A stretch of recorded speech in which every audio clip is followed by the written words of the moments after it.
Okay, Okay. you're good. Yeah, we'll put it on record. Okay, so we'll start again. Big shout out and hello, and thank you for being here to our brothers and sisters in Pine Ridge. Appreciate your contributions, your participation, and the energy you share with us. It's invaluable for the work we're doing and for the community. All I can say is it's appreciated massively. So thank you for that. And for all those who are watching afterwards, I'm Christopher, and I'm co-hosting the today's show with Alyen here, who does an amazing amount of work herself. I'll hand it over to you for a second, where you can give us sharing what you do, Alyen. Hello, I'm Alyen from the foothills of the Himalayas in India, from a tribe known as the Lepcha tribe, or traditionally known as Mutanchi Rongkap, which means children of the Mother Creator. And I'm a textile artist, and I've been digging into my roots for a not very long now, but about I can't even remember. But I've been digging into my ancestral roots and trying to remember and um, share and document and kind of spread the knowledge and wisdom of the ancestors through art and through storytelling, music, which has begun.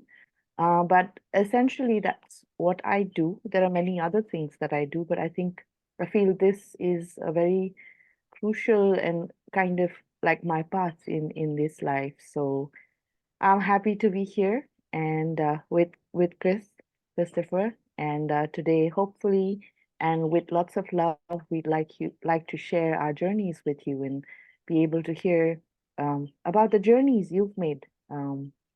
So I think that would Mm. be our introduction, and I don't know, request Christopher if we could start with a little Yep, prayer. Yeah, I think that ready. would be. Yeah, ready for that.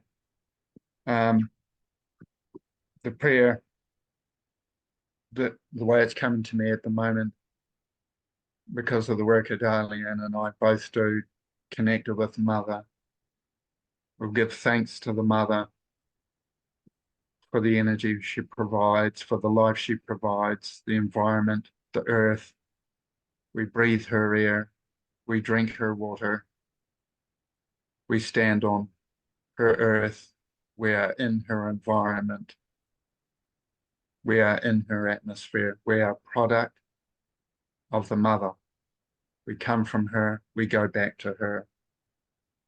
We connect our hearts to her with every breath, with every swallow, with every mouthful of food. We are her, and she is us. Our hearts are filled with gratitude in this moment for all the vitality and nourishment she provides, for the wheel of life that we're a part of. We rise from her, we go back to her, we're always with her. We give thanks to the ancestors that have led to this moment, those who have brought their energy here and made it part of us and what we're doing. We give thanks, much heartfelt gratitude, and thank you, Alyen, for being part of this equally and as much as we all are. Blessings. Thank you.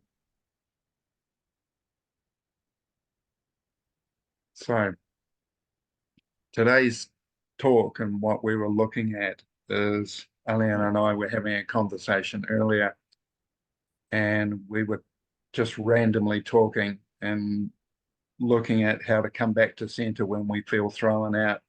And we decided that was a wonderful place to start, and how we all have that journey we're on. And often we find ourselves feeling like we're off the path, and it's how to recognize that and how to come back to that sense of center, of direction. And I often describe it, it's like a pendulum. It swings left, it swings right, but there's a moment the pendulum is in the middle where it's neither left nor right, but it is both. And it's to find that sense of centeredness where the breath just flows. We feel that direction, we feel that drive, we feel the moment, we feel the impact, the life and the vitality that is in that moment. We learn to walk forward with that. I find flow, energy, and connection has a direction. When we learn to follow this direction that the mother provides us with, and she does that eternally, it's learning to listen to that. I find when I'm in center, my breath flows. I feel aligned inside. I feel that sense of coming together. And it's learning to recognize that. So I'd that's like my to kind of, perspective.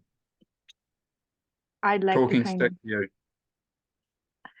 I'd like to kind of add to that because for me, it's not necessarily the past. It becomes the past, but a lot of times I think because I'm a very emotional and sensitive person in that sense. So for me, finding the center and to be able to listen to mother, to my own intuition and my own heart, I think it's maneuvering through the difficult emotions, thoughts, and triggers and um, patterns that have formed over many lifetimes and even with experiences that I've had in this lifetime. So for me to come to center is to be able to maneuver through those sensations, through those stored memories, through the emotions that might be very difficult to go through because some of them are very intense. Um, and I do want to share this, and I thought I would share this is through like my own experience. I've been through a lot of things in this life in itself. And I feel comfortable to share it here with everybody. There are many things that have smaller impacts and many that have had larger impacts.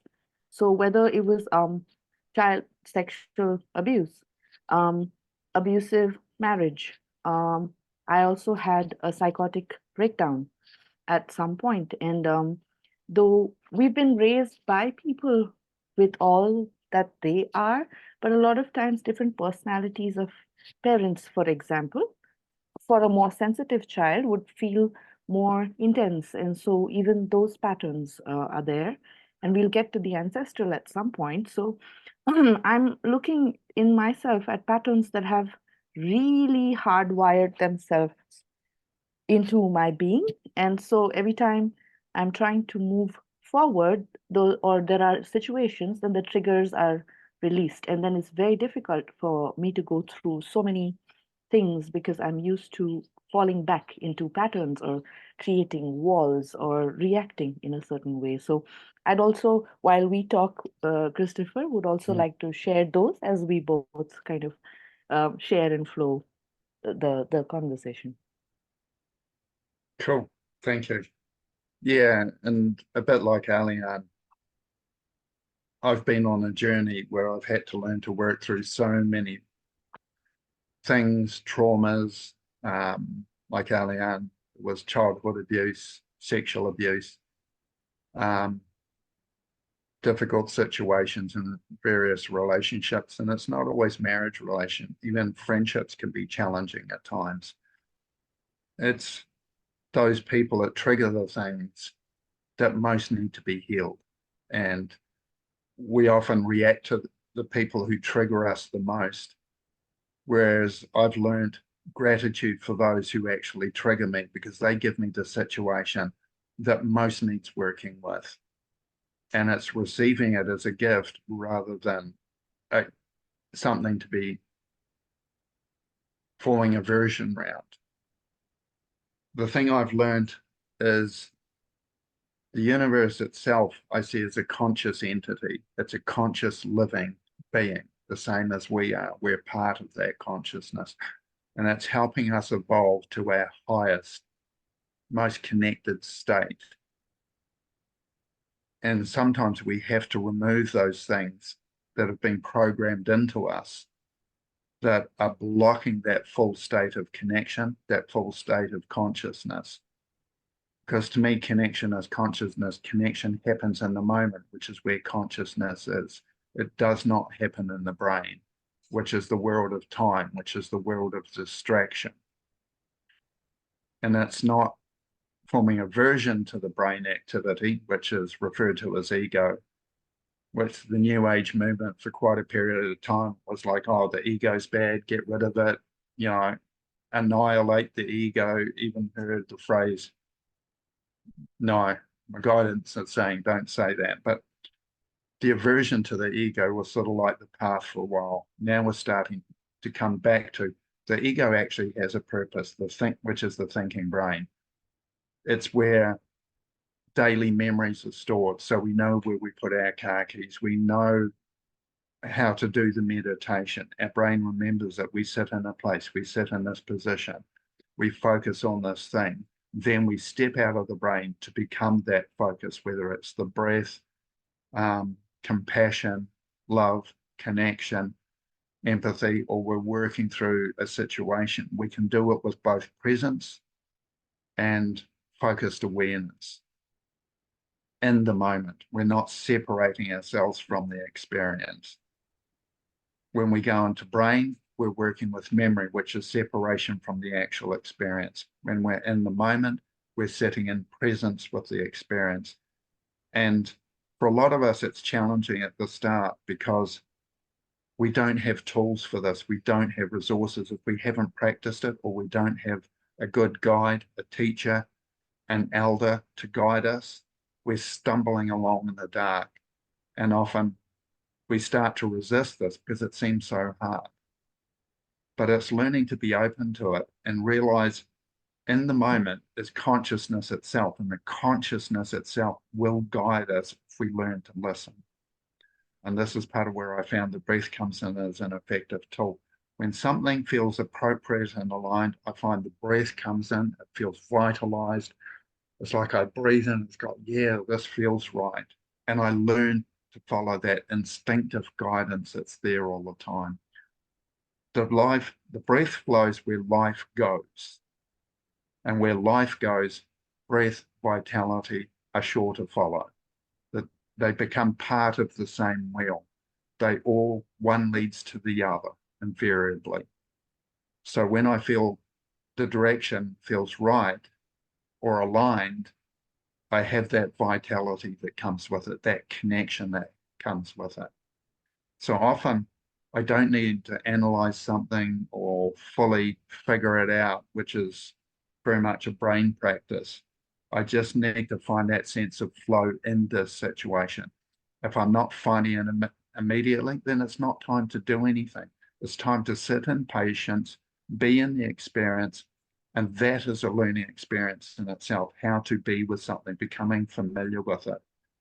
And it's like, if we go to a country where we see an animal that we've never met before, never known, if we sit long enough watching that animal, we become aware of what it's about, what it does by watching its behavior, by watching its reactions. We learn to do the same with ourselves, to learn to sit with ourselves, watch our behaviors, our actions, our interactions, and what they lead to, what they guide us to and point us towards. Talking stick in the middle again. So for me, because I've been kind of on my journey of observing myself and healing and of acceptance, which I'm still working on. But for me, it helps because I feel in some of the situations and triggers and triggering of memories, whether if I'm alone or a situation or a person triggers it, I have usually a little bell that I have in my head that I kind of go ding. And so that situation is causing me to go on a like a thought spiral or a clenching kind of a situation. Then I usually play this little bell in my head, ding, saying, like, for example, you are safe. You are safe, you're loved, your ancestors are with you, and you've been through what you've been through. Right now it's over. So I try and bring myself back to the moment, but I do have to reassure myself that I'm safe, because I think a lot of what I've been through it's the lack of safety, whether it's emotional, mental, physical, spiritually also. And so I have these moments of intense fear that come up, and I feel I wish someone would cocoon me. I wish someone would shield me from all of this, whatever it is. And so I think the bell thing is a practice I've created for myself, and maybe other people also do that. So it just helps me to not hyperventilate and kind of go crazy in like a thought spiral or like this clenching spiral kind of a thing. So it's just like one ting saying, you are safe, come back. You will not be harmed now. Maybe the child in you wasn't strong enough, but now you're older and you're strong enough so you can take care of the child in you. And this person may be throwing this energy at you, but you are strong enough to not take in that energy now. You're not that child, you're not that girl anymore. I'm here. I'll hold you. So I do things like that, or sometimes when I do sit in meditation and when triggers happen, then like Christopher is saying, I have been observing for a while. So there are, say, the little girl. I can feel her. She's part of me, but she's scared. So I go into like the space where she is and I ask her, what can I do for you? What do you need from me? And initially, it's she would resist because she's scared of everybody, including me, because she can't trust or she's scared. So then I find it better nowadays to ask that part of me, what do you need? How can I help you? Teach me how to love you. Teach me how to protect you. Do you need a candy? Do you want to eat some junk food? How can I soothe you? So I do this talking and with my inner woman and with all these parts. And I recently just met a very aggressive part of myself, which I'd never met before. And for that, it helped because I'm an artist, so I can draw it out, and I try and find more peaceful ways in which I can express it out without hurting myself and others. So I felt rage, like a lot of rage, especially towards like the masculine. I have, because of the situations I've been through, I don't trust the masculine, and I feel very disappointed with the masculine for having abandoned, for having bullied, for having so many things. And it's not just this lifetime, it's from many, because I've seen myself being burnt as a witch or something like that. So many. And I remember I was in another state in India itself. I was teaching in a college and I was there. It was a Sunday. I don't know why. There's this mantra. It's a tribal, it's like a folk, like traditional mantra, not from my tribe, from another tribe, but it's beautiful. And I don't know why I felt like, okay, put on your like earphones, listen to the mantra, take a piece of paper out. And this is because I guess I was listening to myself and my intuition and my heart. And now just draw whatever comes out. And then I felt the mother and she held me through it. And I felt anger. I felt like I could cut off heads. I've never felt that kind of rage. That's not the kind of person I've been, but somewhere deep inside it was like buried. And I was ready to kill, okay? If a guy would have come near me, his bad day, he would have been off the earth, maybe. But then I played the mantra on loop and started drawing. But it was so peaceful because I realized that these energies we carry, not only rage, even grief and so many other emotions, can be transformed and released in such a peaceful and gentle way. And we're held if we believe. We're held through it. The mother holds us, our ancestors hold us. In the place where I was, I'm getting goosebumps. The place where I was, there were land deities and forest deities and water deities, and so many of them around, and everyone just held me. And this rage was transformed into such a beautiful, powerful, like in the illustration, um, being, a female being. And and it took many hours. But by the end of it, I did not feel that rage anymore. I still have a bit of the anger, but not rage. So I guess there are various ways in which we learn to listen to ourselves and figure out what works for us, whether it's yoga, whether it's dance, whether it's meditation, maybe it's sitting in nature, so many things. So I wanted to share mine, and there are more, but we'll get to Christopher now, and then we'll keep kind of moving around. Yeah. Thanks for the reminder, Alien, because your story brings up for me some of the things that I've done.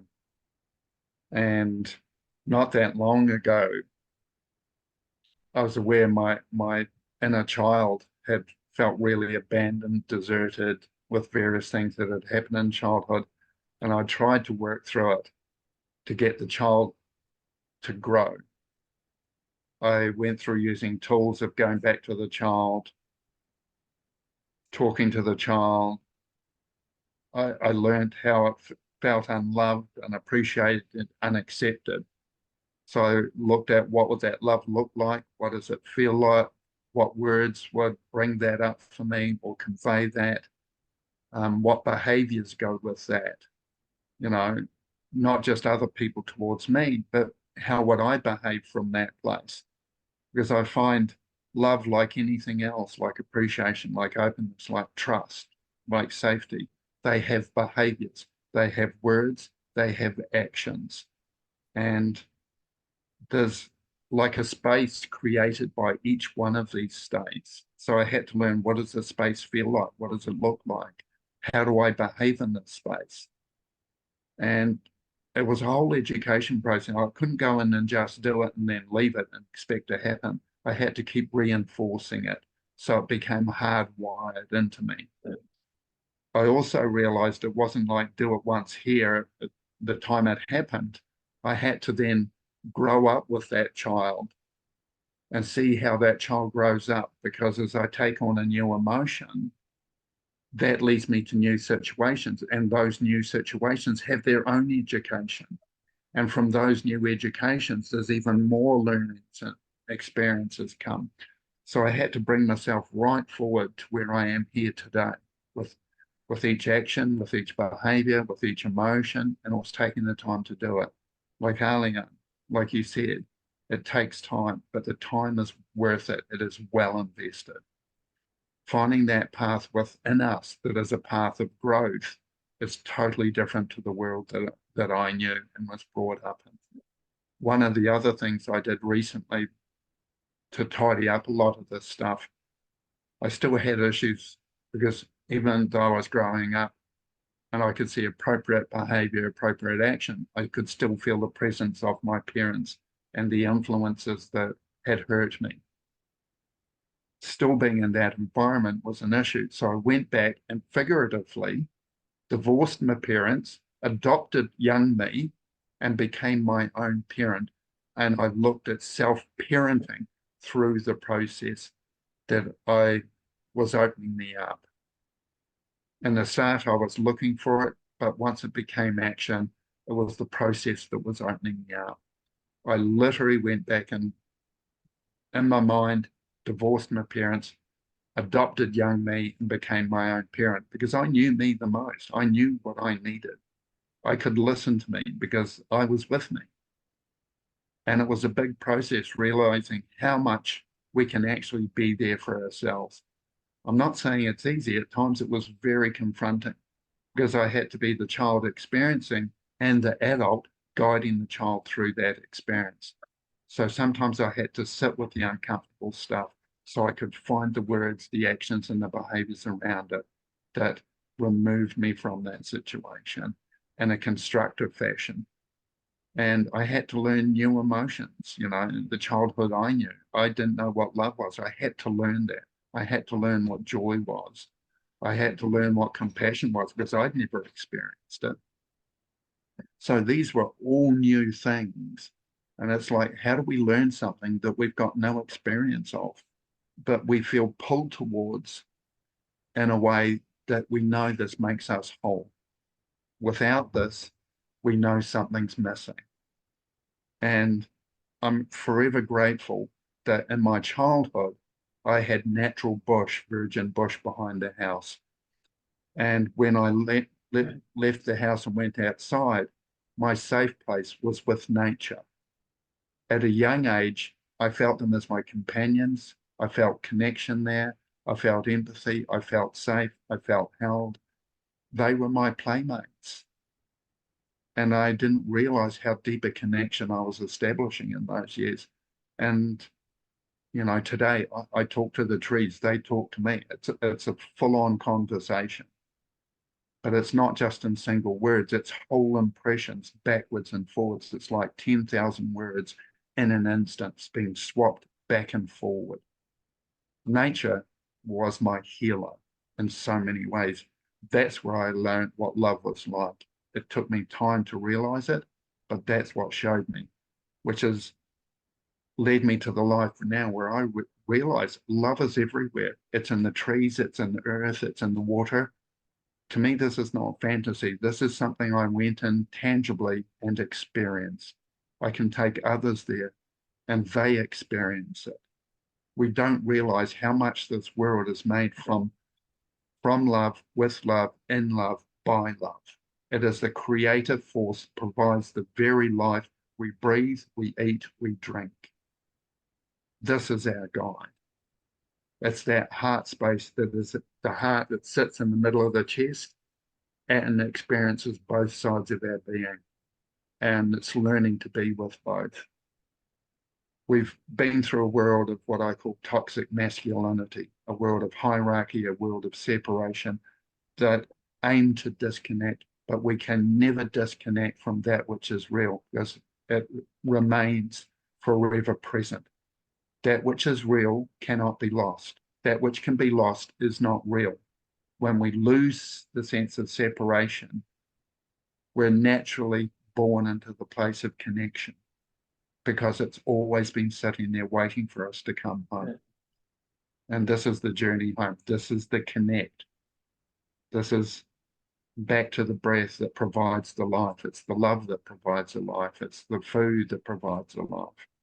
The Mother Earth has provided all we need, all the medicines, all the plants, all the nutrition, all the moisture, the air we need. She has created the perfect environment.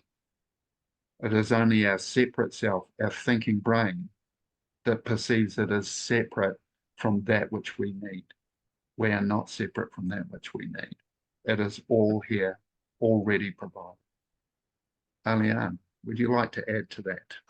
Yes, I think starting from the family thing that you talked about, similar for me. Loving parents, but with their own how would you say, upbringing.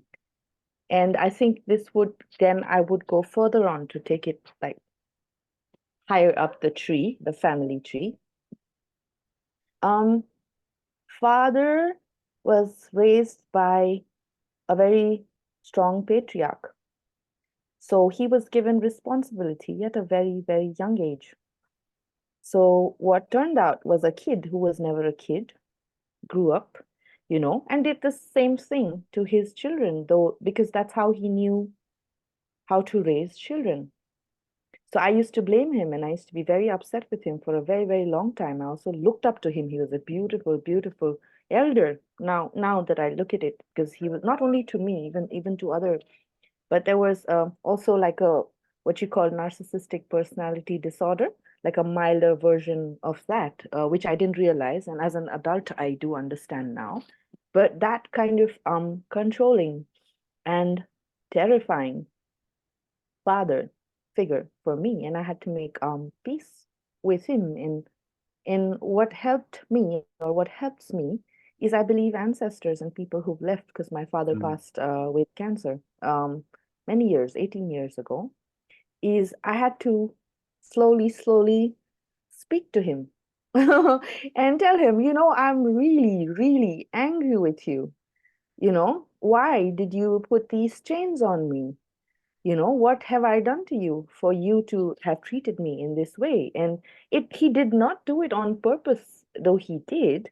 But then I look back at the family tree And his father did that, and his father's father did that, and it's just been passed on. So I cannot blame him for something that he carries, and he did not get the chance to work on himself. But if you notice, it's all of this stuff that he carried, even his repressed emotions, his repressed power, his repressed voice, which he did not know how to use, caused him to get ill and pass away, and he could never work on them. So what I do is I used to speak to him, I still do, and I feel his presence.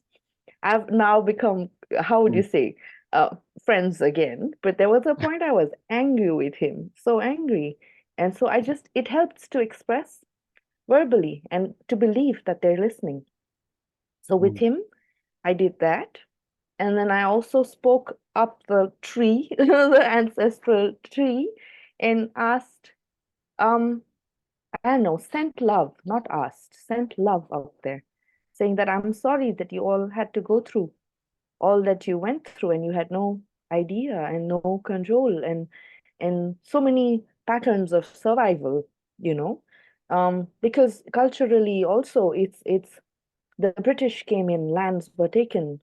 The men could not protect their women or their lands, and their masculinity was kind of their gentle. Generally, our tribe are very gentle men, but it came to a point where they were so wounded, and then what they did was either wound themselves by drinking alcohol or becoming like these control freaks and this aggression. And so I had to, and I do not had to, but I pray up the line till wherever it goes. I don't know till where it goes, but I try and send also love and light and ask for forgiveness for them also, because they've hurt so many people along the way. And I ask of them, what can I do?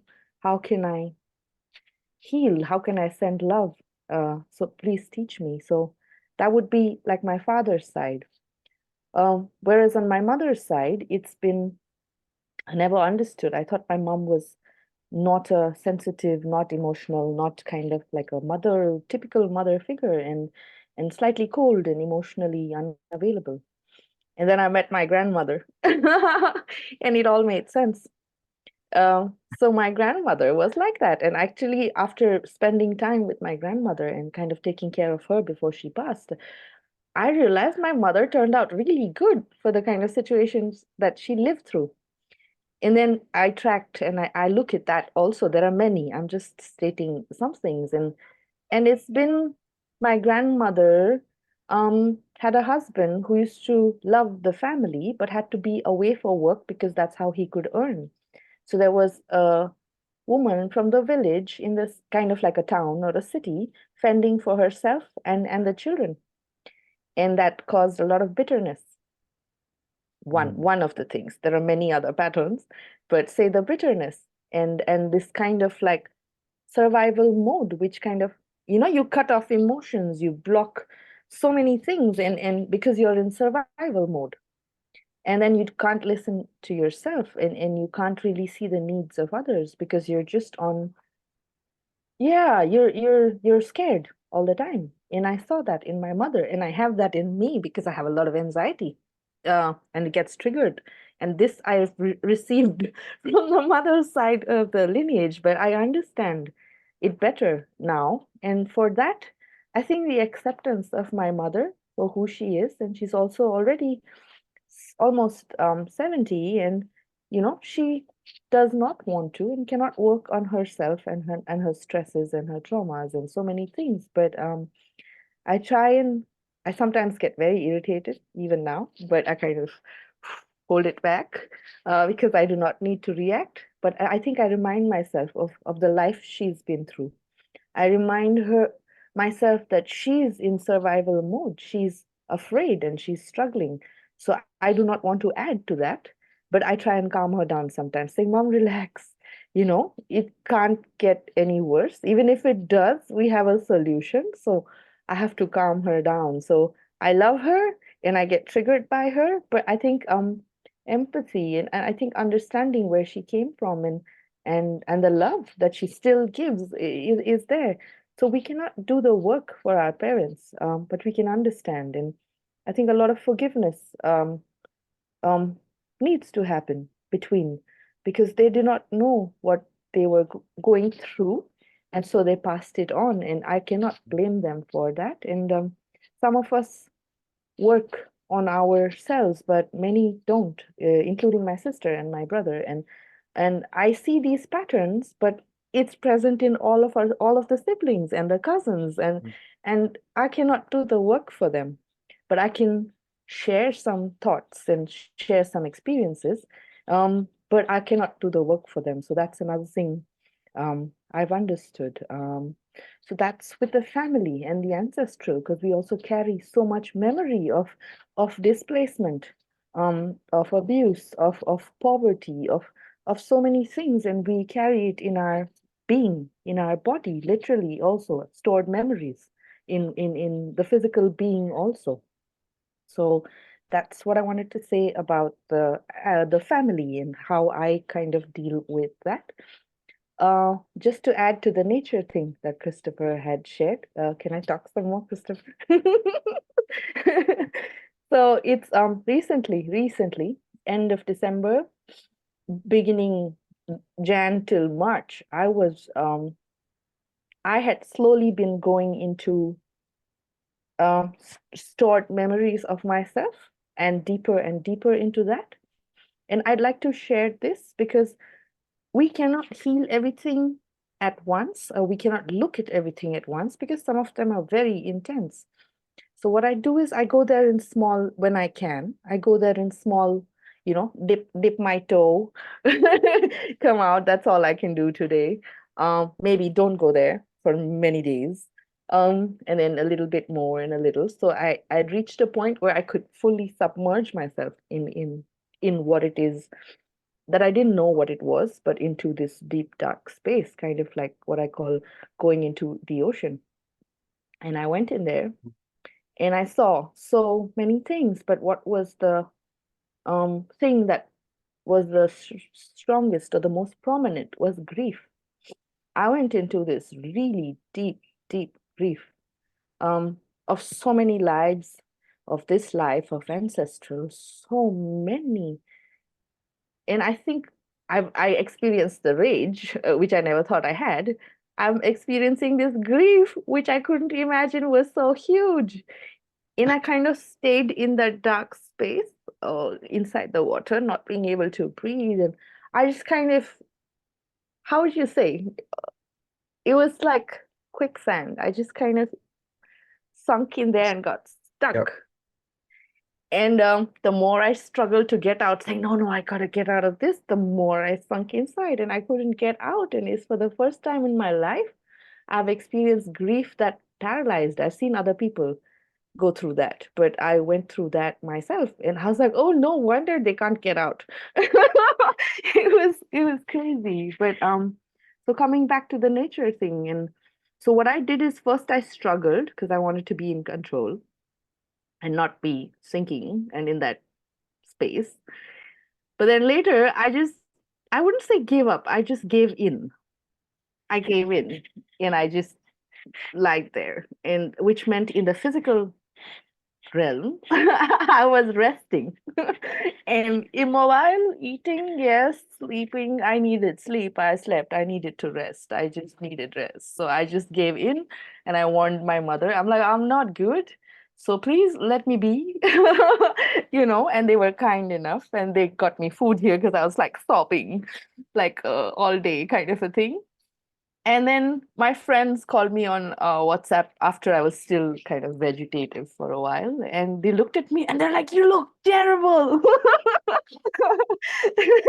So they're like, you come to our house now. Says a couple I know. She's like an older sister and like an older brother. They're not blood relatives, but they are relatives. And they're like, you look terrible. Come home now. So they came. They're like, we're coming to pick you up. So my mom's like, listen, you've been crying too much. You just go. She just chased me out. So I went there with them. It was a lot of talking and crying.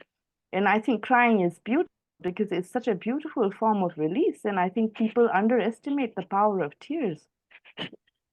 But getting back to the conversation, so they fed me, they took care of me, let me sleep, they made me laugh, and I was still sobbing. And then they're like, okay, today we're taking you to the river.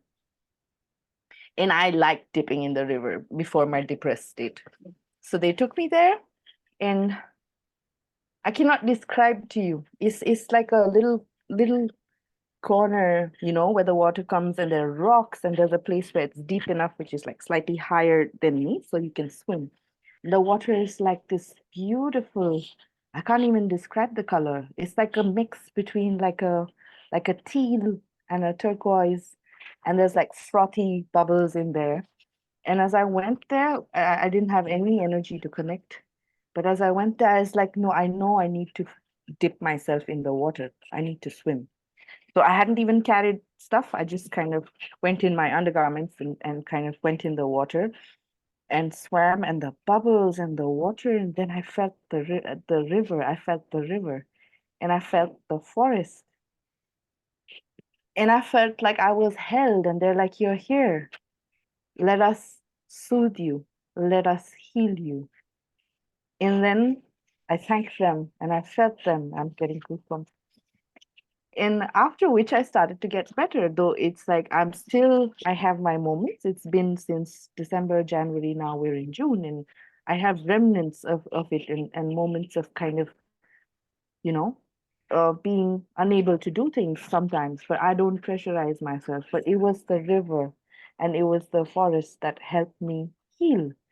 And so I think it was crucial, and it was the medicine I needed for me to come back and kind of begin surfacing again, and to remember to breathe again. Being in the water for too long, I forgot to breathe. Um, I forgot to walk on land, and I'm relearning how to do that. So I think my nature experience, one of them has been this, and it's been powerful, and it's very recent. Mm. Back to You can you, Christopher. Thank you very much. I really appreciate that, just hearing the story. And this is, I'm aware of how much sharing stories is healing in itself. I hear the part where you accepted, and in that moment of acceptance, it didn't change anything, but you stopped resisting. And once you accepted, the healing started to happen. You know, we like to think, oh, I'm going to be healed instant, but it doesn't always happen that way. It's a journey. And hearing your journey is empowering, but acknowledging at the same time. So really appreciate that. And often we don't give enough credit to just listening to people, letting people tell their story, letting people share their story. And one thing I'm going to acknowledge here, because it's such a trauma for so many, is the trauma of colonization. Every country I go to that's experienced colonization, there is trauma from the experience. Any of us who are part of that colonization heritage pathway, or being on the receiving end of it, we all have healing to do, because we came from a place that caused that. And until we acknowledge there's another way, there's a better way, that doesn't change. This is part of what causes generational trauma, is the lack of change. And it's not just changing on one end, both ends need to change. And this comes back to what I call toxic masculinity, which is a real buzzword that's going around nowadays. But also that intergenerational trauma where our parents did the best they can, as you were saying, but they only had so many tools and resources and knowledge available. They were still busy trying to cope with life. So what they have gets passed on to the next generation, which gets passed on to the next generation and the next one, until one of us stands up and goes, enough. This stops here. I do what it takes. I ask for the guidance. I ask for the help we can ask from nature, from our ancestors, from friends and family, for the help to heal this. And remember, the original meaning of the word healing is to make whole. So we bring it to a whole place, which means we have to see each other as equals. We have to be open-hearted towards each other so we can feel received and held in that openness. I'm open to you. I'm open to your way. I'm open to your path and your life. This is where I hear you. I don't hear you unless I stand in this place. And I want to be part of that healing. Healing isn't just for a single person. Healing is for the whole community, the whole environment. We can't heal without being part of that. And you can't colonize in that place because you realize it's not about that. Colonization was, we could put so many words to it, and I don't know if we'd still describe it adequately and the effects of it. It's learning to come back to a whole place, not a separated place, which colonization came from. It's seeing the life in something, seeing the beauty, seeing how this person adds to me in a creative way, because everybody does. We're looking at Indigenous cultures now from a Western perspective, and Western society is realizing they had so much to offer, both medically, scientifically, understanding the paths of nature. You know, one of the big things we're seeing here in Australia and New Zealand, I'm in New Zealand, by the way, I'm a New Zealander, but in Australia, the Indigenous practices of burning the land seasonally helped reduce the extent of wildfires, which have been so devastating in Australia recently. You know, people have been dying from these wildfires, and they're looking back to Indigenous land management, how not to have so much devastation with fires by seasonal burning.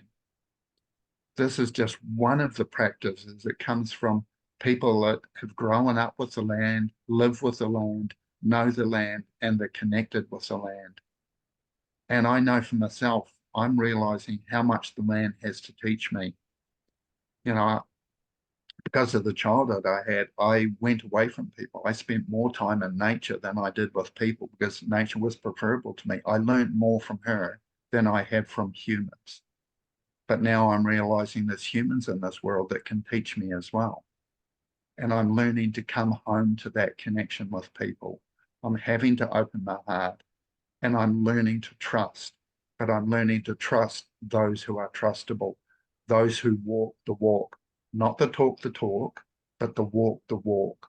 And what you did, Alyen, and what I heard you sharing is the walk that you went on that followed the path of healing. It wasn't, I'm healed and that's it.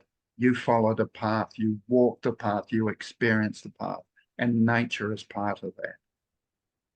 And to me, she's always part of it somewhere. Talk to anybody, nature will be part of it somewhere. If anybody thinks nature's not a part of it, stop breathing and tell me how long you last. So this is part of what I hear in your story, and I have deeply appreciated just listening to it. One of the things that's been coming up I wanted to share too, when I talked about my experience of going back and adopting myself and becoming my own parent, in my journey, I've learned I've got two sets of parents. I've got source consciousness, the consciousness from which all that is created emerged. And I went back to that original intent in which I was first ever created and sent forth to Mother Earth. I feel that source father energy.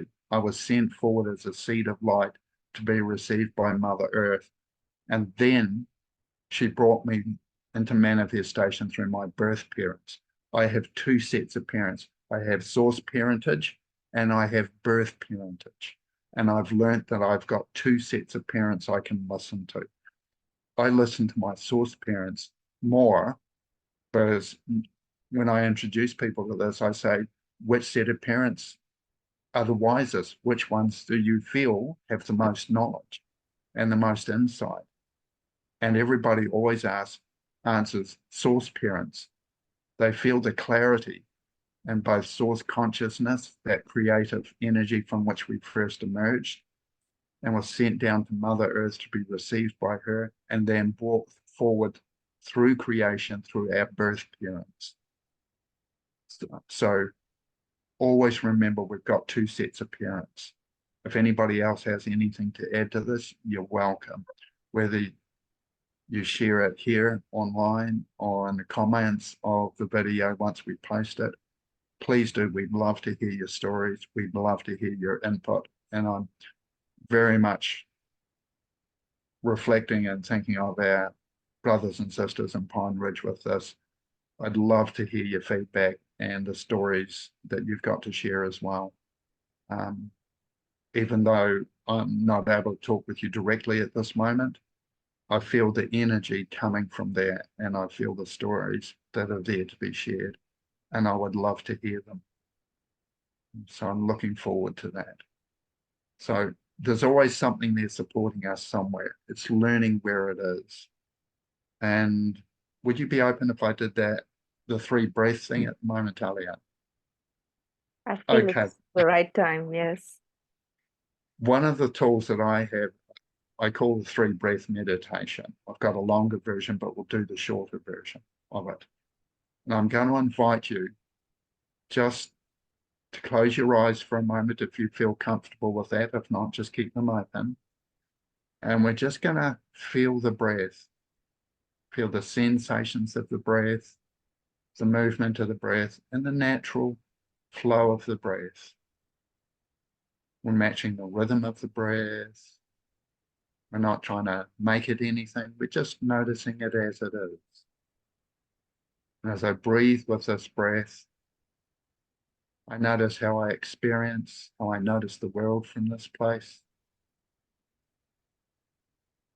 I let go of the impressions of the world and just come back to the breath.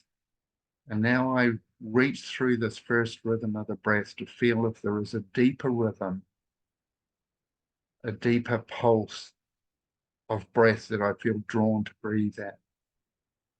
I drop through the first rhythm into that deeper rhythm, that second rhythm of the breath. As I drop myself through to the second rhythm of the breath, I breathe in time with it. I match it. I experience the space of the second rhythm of the breath. I immerse myself into the space of this and the experience of the second rhythm of the breath. Breathing in time with it, feeling the rhythm, feeling how I immerse myself in it. I feel where it takes me, where it guides me, where it asks me to be. I feel the sense of expanse with it. I feel how far it has to take me. Just being in this expansiveness of the second rhythm of the breath, the natural rhythm, that second rhythm of the breath. And once I've got the second rhythm of the breath, I feel underneath this, is there an even deeper rhythm, a third rhythm of breath? I feel drawn to breathe that. That calls from my very center, my heart, that center of my being. And I drop into this third rhythm of the breath. I feel the expanse of it. I feel the space of it. I feel the vastness of this third rhythm of the breath. I literally immerse myself into the experience of the third rhythm of the breath, of this vastness of breath.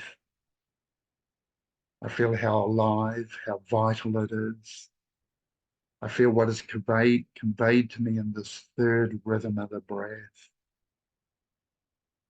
I feel the range of senses and perceptions I have in this third rhythm of the breath. I notice how I sense my being, how I experience and sense the vastness, the space, the expanse of the third rhythm of the breath. And as I feel enveloped in this third rhythm of the breath, I take a moment and reflect back to where I started in that first rhythm. I reflect back towards that world that I experienced in the first rhythm of the breath. And I notice how I notice it from the third rhythm of the breath. How does this space, this expanse in the third rhythm of the breath perceive the world with its new range of senses? How do I react or integrate that world? Is it my whole world or just part of my world? Because we notice the third rhythm of the breath has its own sense of worldliness. It's part of us. It's part of who we are. Is it easier to integrate and understand from the third rhythm of breath? Do we see a greater picture, a greater consciousness from the third rhythm of breath? Notice how we experience our own being in the third rhythm of the breath, how we feel drawn to it. We breathe into that perception of our own being that we experience in the third rhythm of the breath. Once again, we experience the expanse of our own being, our own sensations. We integrate the self that we experience in the third rhythm of the breath. Just breathing with this, feeling the energy of this breath, the integration, the sense of our own being, this third rhythm of the breath. Now feeling drawn back to the second rhythm of the breath. We integrate this as another aspect of our consciousness, our awareness, our presence. And from the second rhythm of the breath, we notice how we sense and perceive from the second rhythm. And once again, we look at the world we experienced in the first rhythm of the breath. We're just observing it, we're noticing it, we're not getting caught up in it. We notice how the second rhythm offers us the gifts of perception in its way. The same as we notice the gifts of perception from the third rhythm of the breath. And then noticing the second rhythm of breath, we immerse ourselves in that. Notice our sense of being in this place. And then we come back to the first rhythm of the breath, bringing the gifts that we've received from third and second rhythm of the breath, the perceptions they've allowed us to have, the tools they give us, the understandings we've brought with us from this third and the second rhythm of breath, being brought back to the first rhythm of breath. So we can help this first rhythm of the breath understand ourselves, our being, how to be with ourselves, how to reflect upon ourselves and our experience. As we orientate back to the first rhythm of breath, we notice whether it's changed. Is it the same? Is it more gentle? Do we have a greater sense of understanding now? A sense of integration, of community, of communing, and reflecting how do we perceive our connection with Mother Earth now from this place, and from spirit, from source, the original consciousness from which we first sprang. And we bring these sensations back so our brain may experience them and integrate what it is able to. But sometimes we notice the second and third rhythm is too great a sensation for the brain to integrate. So the brain remembers the path to those places of perception. So we may come back to them when we're needing them or when we're drawn. They are part of who we are and what we are and our being. Our brain cannot encompass the being that we are from the third rhythm of the breath. Only the third rhythm of the breath has the ability to perceive that part of our being. We remember who we are. We remember how we walk. In the third rhythm of the breath, we remember how we walk and perceive in the second rhythm of the breath, and we bring that rhythm, that perception and understanding back to the first rhythm of the breath. So the brain can integrate what it can, and it leaves the rest where it is, so we can go back and visit it when we need it. Just quietly and gently again, aware of the first rhythm of the breath, coming back to our body, where we are, what we're doing, and who we're with. Breathing into this present moment where we are, coming back to the body, the head, neck, shoulders, torso, abdomen, hips, thighs, knees, calves, shins, feet, here in our head.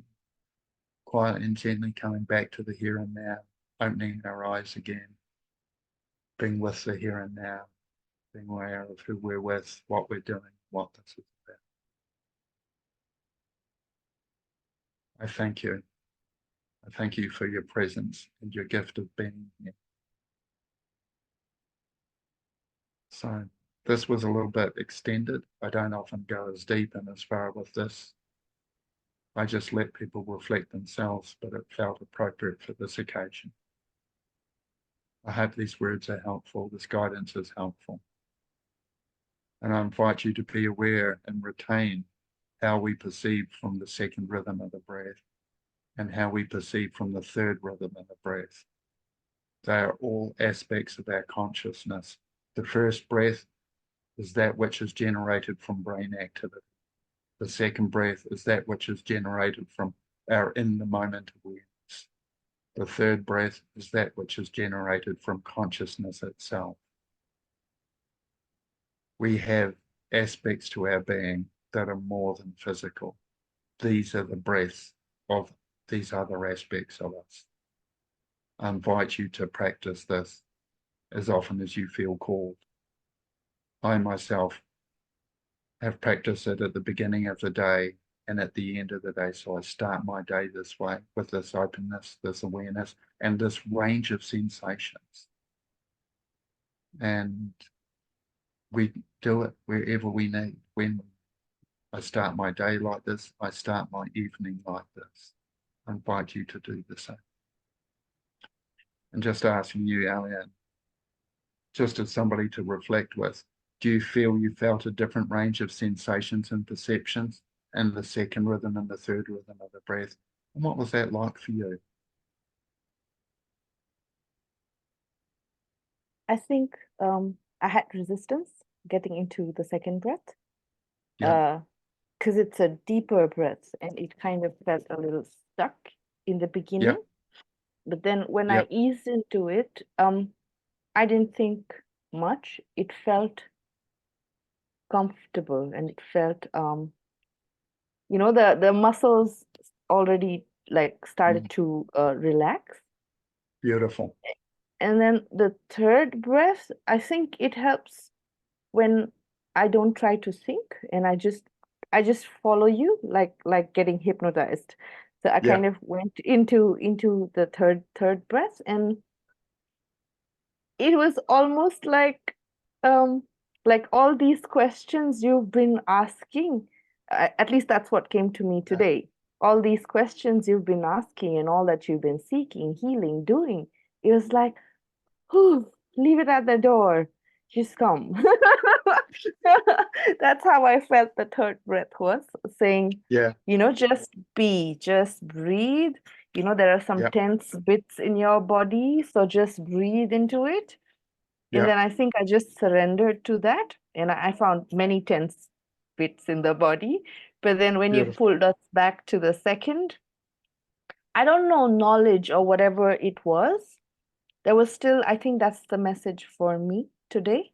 It Yeah, was like, don't think so much, just be, and yeah, and do as you can and as you flow. And then when yeah, I came to the first, when I began in the first, my body was like quite tense.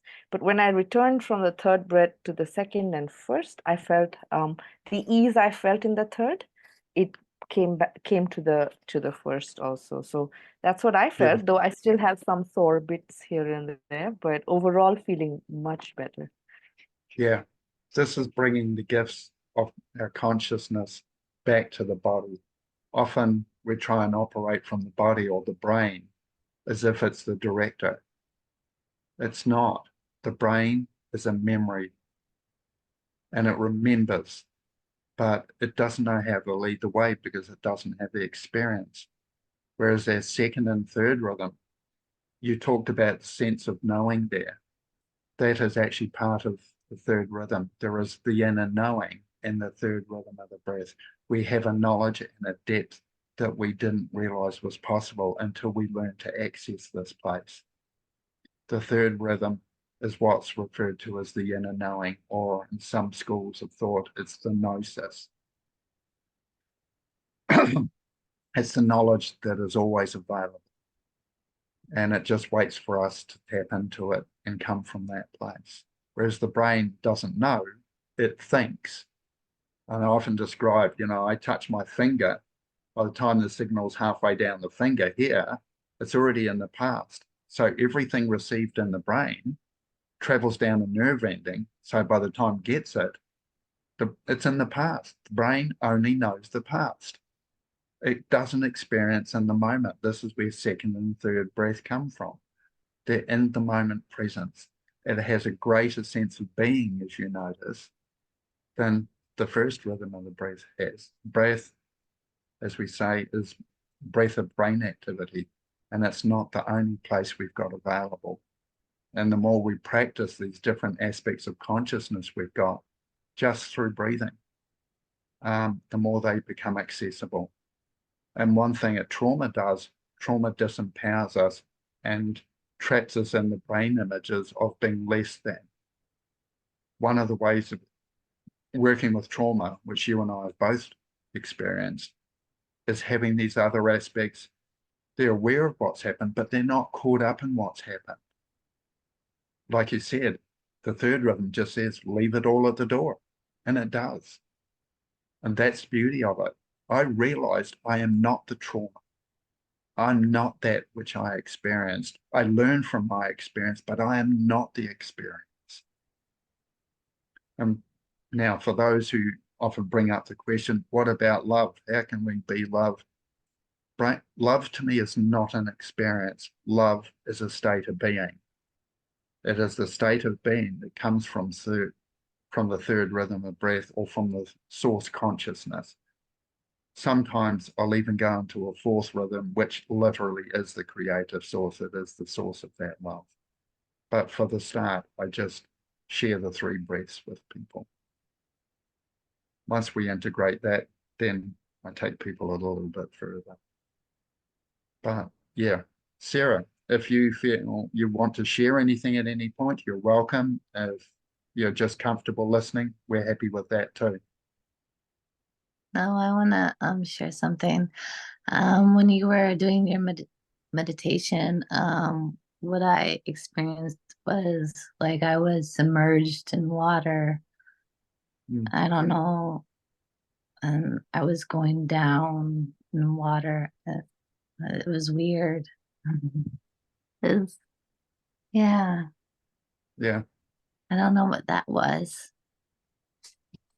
Often what we experience is that sense of fluidity that is just space. When it feels like water, check this as I say it, if it feels appropriate for you. You are sensing the sense of immersion in something other than what you were used to. Water was what it was, a symbol that came through to convey that sense of being immersed in something. But you were still able to breathe, you were still able to be and function, but it felt fluid, which to me is that flexibility, that ability to move in 360 degrees of 360 degrees. It surrounds us. The space you were in, did it feel like you were immersed in the space itself?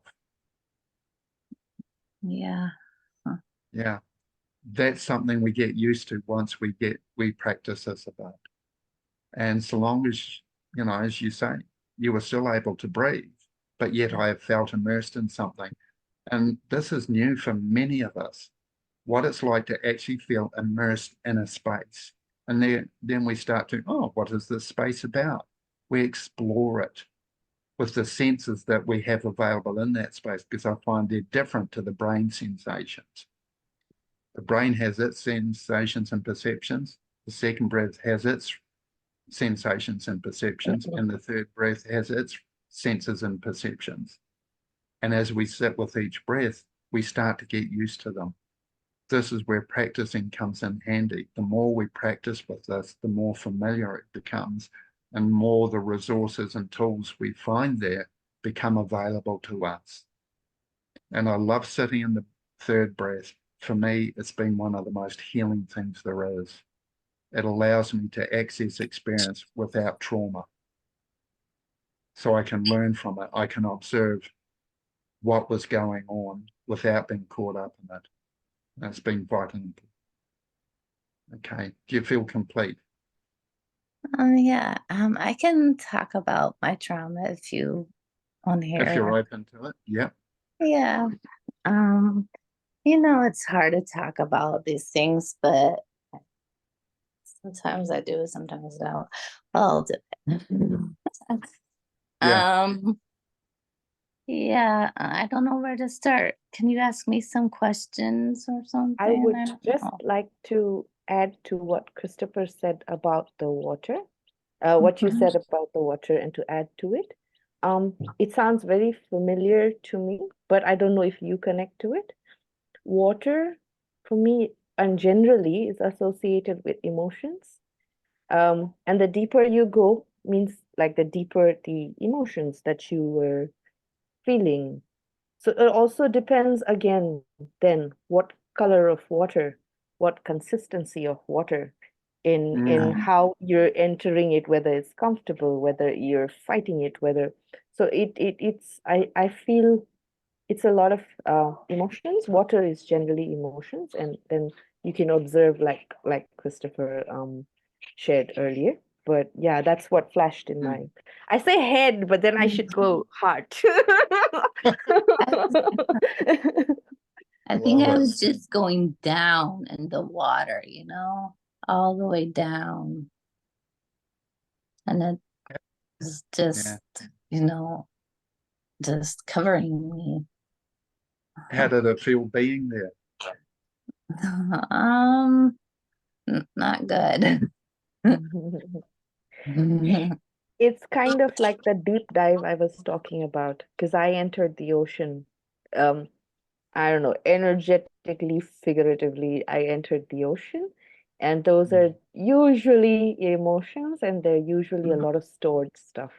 So when you find the time and whenever you're stronger and you feel the days you can go into it, do go there and observe.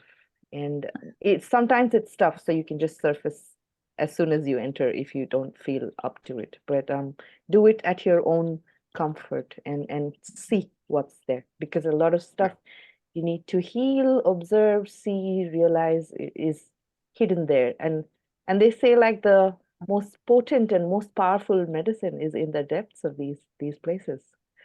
Yeah. Just so we tidy things up, Sarah, Mhm. now that we're reflecting on it, that sense of being in the water, now that you're looking at it, did you realize, can you look at it and go, I was okay? There was Yeah, nothing actually. Okay, so we yeah. breathe into that. So that sense of first reaction that you described was that didn't feel comfortable. Sometimes did it feel not comfortable or did it just feel not familiar? And you're Um, welcome to say both if you wish. Sometimes when I'm in the moment, like Yep, when you do your meditation, I feel it and then I can, you know, convey it. But when I yep, don't have that meditation, can't. yep, So I just lost it now. So I don't know. I mean, yeah.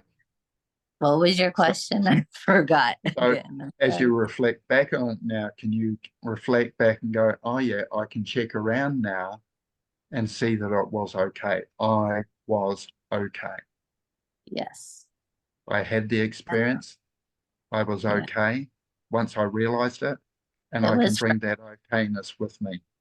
it was frightening, but it was okay Yeah, for that. that as that's it. Perfect. It's just being able to take that time and space to notice the okayness of it and realize as we do that, does it feel like the first immediate reaction disappears as the okayness becomes apparent? Yeah. Yeah. Yeah. Yeah. So we practice just breathing into that with Hmm. that rhythm of the breath that we're in at the time. Because it's a big thing to experience something that is so unfamiliar, we have nowhere to put it in our memory. That's where the brain can react. But it's staying with it to go, I can stay here, I'm okay, I'm not drowning, it feels like fluid. But if we reflect on what Alyen shared, and I find this too, fluid to me is symbolic of emotions.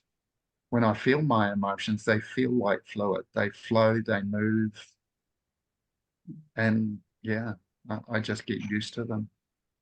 So we notice what emotions come out. Alyen, would you like to Right. add something there? Yeah. So sitting through those are not necessarily comfortable. They're in fact quite scary and stressful and so many different things. And some of some can sit through it without reacting because they've practiced this way. Because I feel Christopher's, you can be the observer and be unaffected because you're Yeah. observing. Whereas for me, I can't always do that. I can observe, but I'm also feeling all of these Mm, creepy, crawly, stretchy, choky. I don't even know what all there is. So in that moment, if one figures ways to anchor oneself, like that little bell I talked about earlier, that may be one, or soothe. How do you soothe, self-soothe? That works for me. yep, So I would go through those things, but also I might have support systems like, okay, I remember my ancestors, for example, or I remember some flowers I love, and yep, so I also do bring in this extra stuff into those sensations, which kind of brings me to a more balanced, a calmer place. So I do have these extra things I bring in because it might get really tough to sit through some of them. And I do only as much as I can, and some days I just don't like at all.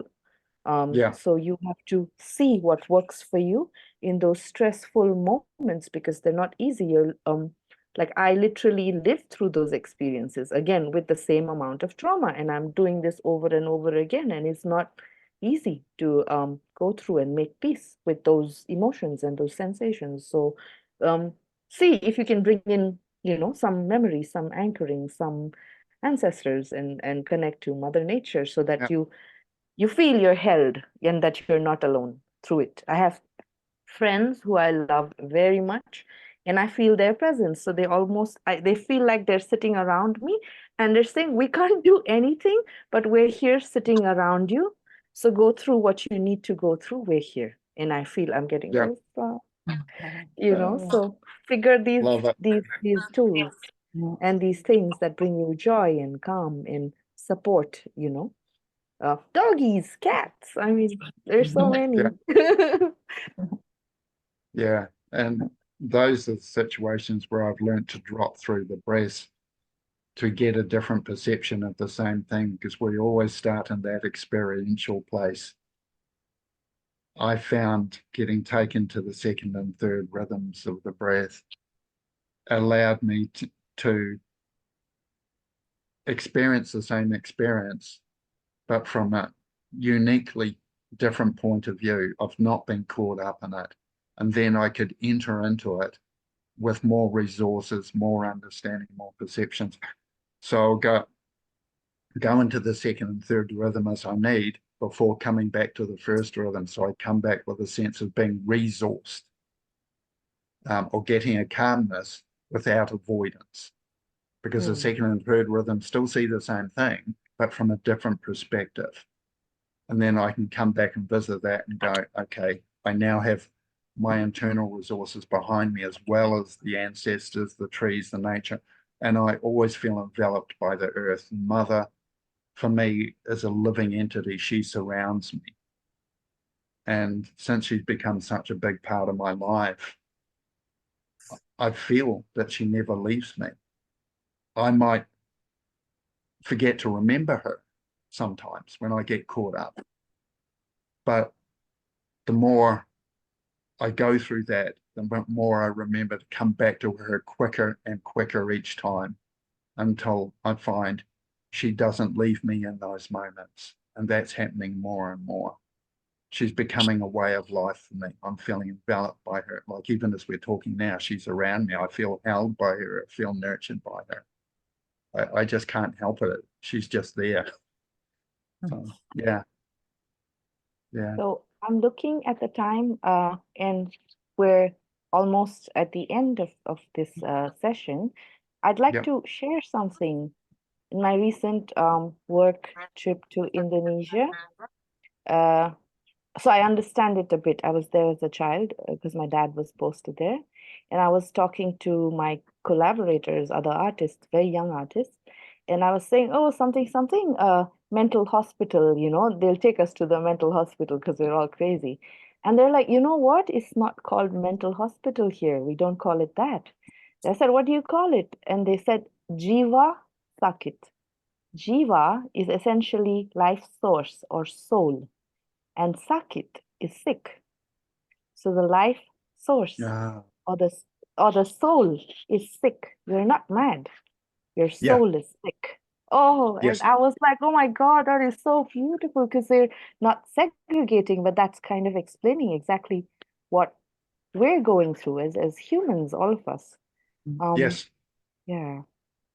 So I just yeah, wanted to kind of, I don't know, it feels right and it feels yeah, correct because we all are humans and we go through all of this, and this is part of like the cycle and the circle of life. And it's like, how do we maneuver this with gentleness, and how do we maneuver this with mindfulness and intent and kindness yeah, and love, especially towards oneself, to begin with. And I feel, yeah, I think the journey begins here, and yes, then everywhere, and that helps us connect to Mother Nature even more. If we're connected with ourselves, then we can listen. mm. Yes, Christopher. Just before we close, um, I'd like to say, Sarah, we didn't get to hear your story that you were open to sharing. I just want to acknowledge that. Sorry, we're sort of running out of time, but I'd like to say we all honor your story and your journey, and we appreciate you and your presence. So thank you for that. And we'd be open to hearing your story at a further date. Um, thank you for that. Alyen, would you like to lead us out with a closing Yes, prayer? yes. I'd also like to thank Sarah so much. And also today, since I have this opportunity to say it, our share circles are recorded and will be shared on platforms.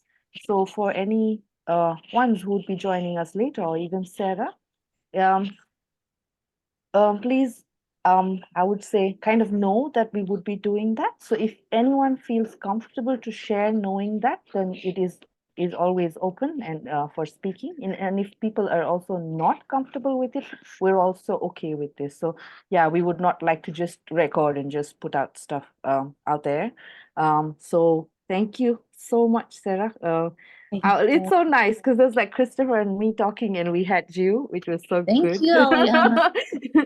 Thank you. It's What's your name again? I'm so sorry. What's your name? Alien. Ali Elian. Alien. Yes. Thank you so much. I enjoyed your journey. I have the same journey as you do, a little similar, I feel Mm. your pain and, I love you. Thank you. Thank you. Oh, I think it changes with time. It changes. Yeah. If one does Yes. the work, it Uh-huh. changes into beautiful things, which can be shared, which is why I don't hold back my stories ever. There's no part, the Yeah. thing that comes to my head and my heart is there is nothing to hide. Yeah. yeah, Because Sometimes I it, hold, sorry. yes, Sometimes I hold back because I don't trust a lot of people that much, and they stab you in the back a lot or they're not good people, you yes, know. yes. Hmm. yeah. It's finding our tribe.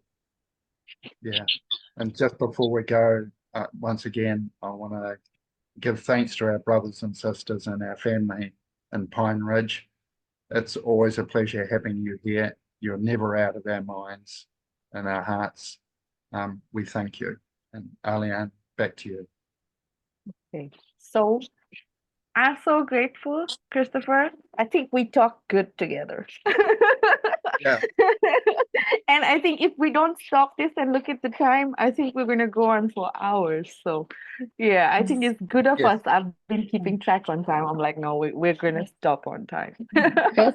Christopher, thank you for your meditation. I really loved it, and I continue to love it. Like I Perfect. practice it almost every day and night. Thank you. Much Yeah. appreciated. Yes. Okay, so I'm going to now slowly wrap up, and I'd like to end with a short prayer. We thank you, dear Mother, the divine, our ancestors, and all who are with us today. We thank you for helping us share with love what we have been through. We ask for your blessings, your protection, and your guidance.